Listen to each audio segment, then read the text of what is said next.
የፕሪቶሪያ ስምምነት የአማራ ክልልን ህዝብ ጥቅም ያሳጣ ነበር ወይ ማለት እንችላለን? ስፔሲፊካሊ የወልቃይትን ጉዳይ ብትወስድ ሰኔ 15 እንዴት ነበር የሚያስታውሱት? ዶክተር አምባቸው በደንብ የተገናኘን እንወያይ ነበር። ጀነራል ሰዓረን ብትወስድ ቦርዲንግ ስኩል በጋራ የተማርነው ፍትሃዊ የሆነ ተጠቃሚነት በሚገባኝ ልክ አላገኘውም የሚል ጥያቄ ሲነሳ ነበር።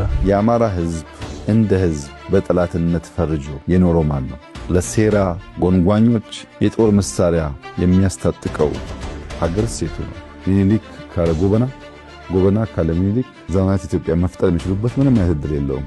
ጠመንጃ በማንሳት ወደ ጫካ የገቡ ኃይሎች አሉ። የተዘጋ ቤቱን ፍሬሽ ኤር ለማስገባት መስኮት ሲከፍት ንጹህ አየር ብቻ አይደለም ወደ ቤቱ የሚገባው። የኢትዮጵያ ህዝብ እዚህ ምርጫ ላይ ሲሳተፍ ምን መልእክት ሊያስተላልፍ እንደፈለገ መውሰድ እንችላለን?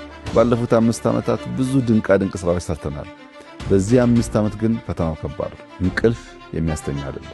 ጠቅላይ ሚኒስትር ዶክተር አብይ አህመድ በፖለቲካዊ ኢኮኖሚያዊና ማህበራዊ ጉዳዮች ላይ ከአማራ ሚዲያ ኮርፖሬሽን አሚኮ ጋር ያደረጉት ቆይታ አርብ ምሽት 2:30 ይጠብቁ።